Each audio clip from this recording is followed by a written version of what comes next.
Okay, we continue on with our reading of Mark. We're up to chapter 3. I think verse 13 is the next verse here. And albino is to go up, and he went up into the mountain, and proskalatai, he summoned whomever he himself wanted. This is from Thello. When you look this up in biblical Greek, it's Thello. In classical Greek, it is Ethello.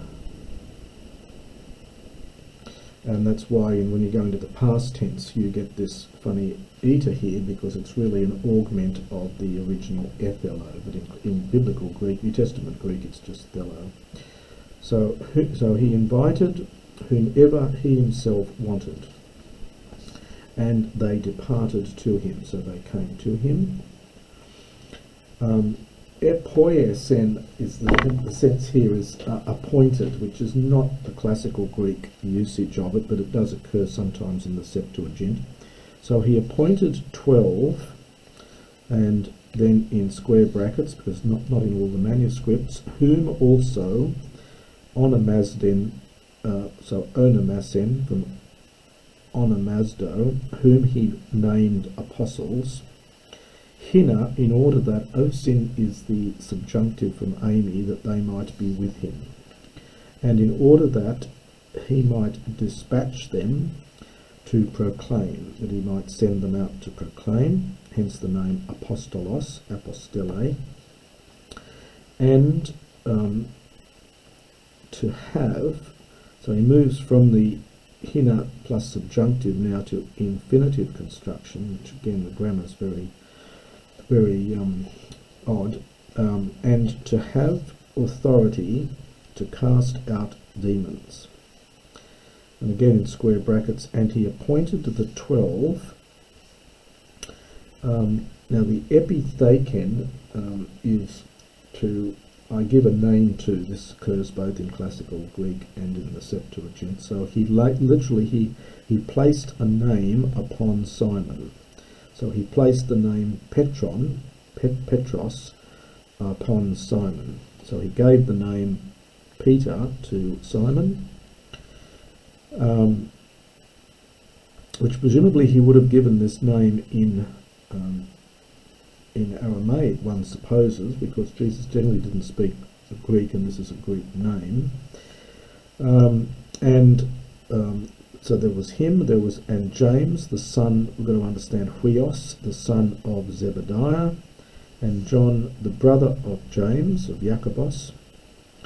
And we get the same verb again, the epithaken, from epitithemi. So he placed upon them onoma, a name, and in some editions it's onomata, names.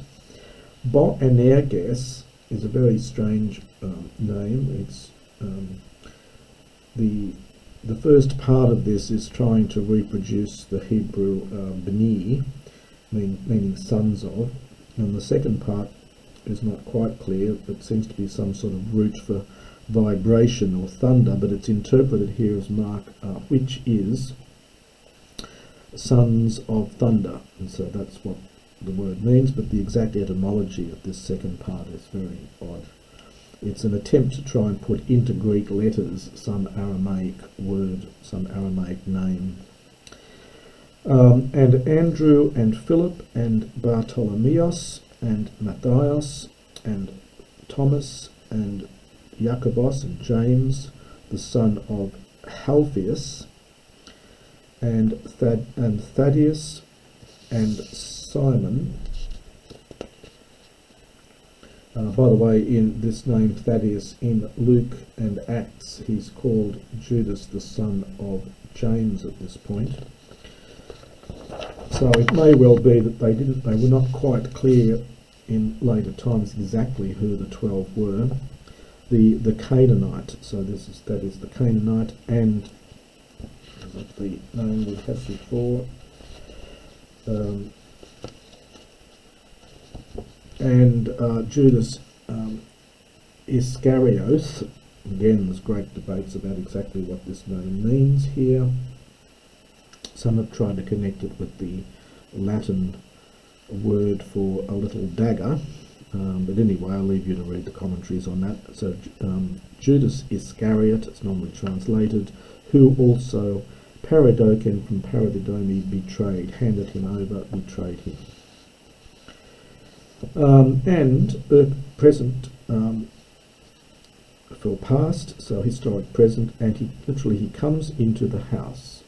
So again, this is probably the house of Peter's mother-in-law. So he comes into the house, and again the crowd, Sun Erkotai, comes along with him.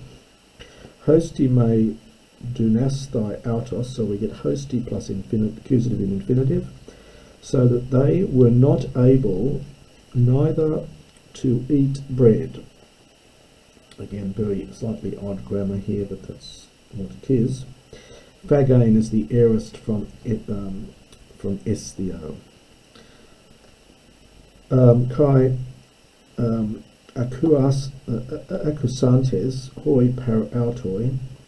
Now this is an interesting phrase. Per autou seems to refer to his family. It's those beside him, but that's a standard expression for his family. So his family, having heard, they came out kratesai, to restrain, to get control over him, to restrain him.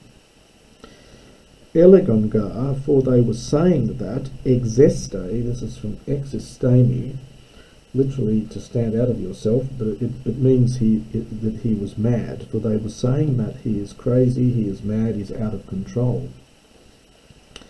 So this is a very interesting little section here, his family. You get that similar expressions in the Septuagint, and it's also used in classical Greek.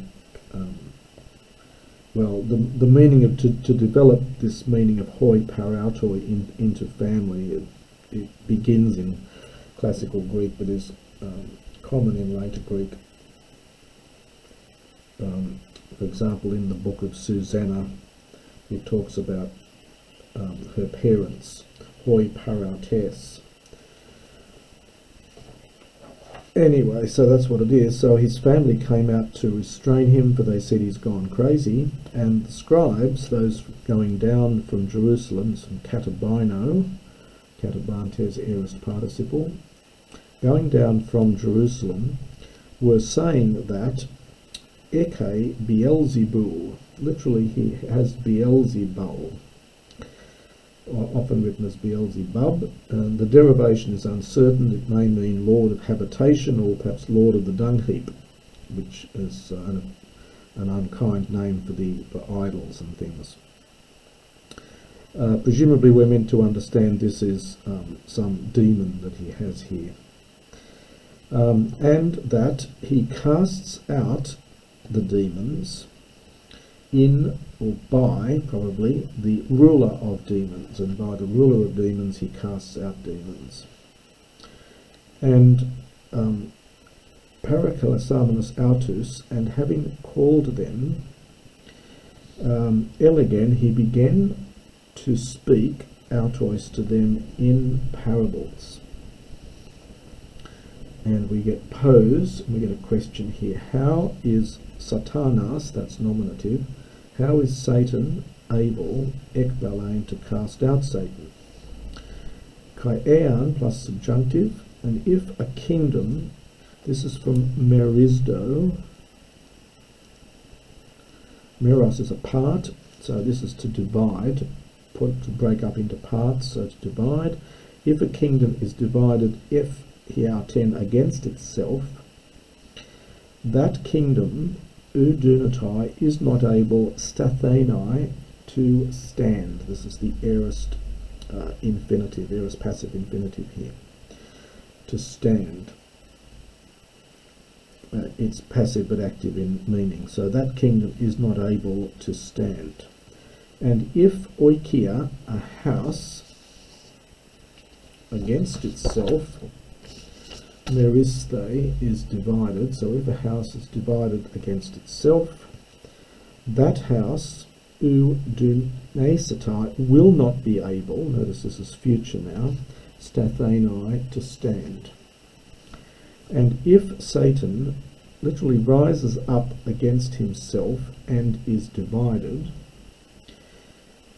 he is not able, now we get the active form of the infinitive here, perhaps for variation. There's no real difference between the stenai and stathenai in terms of sense. He is not able to stand, literally, but he has telos an end, perhaps has reached his end. This is a fairly common phrase in classical Greek. It's in Plato, for example, and it's in Luke as well. But he has reached his end. But no one,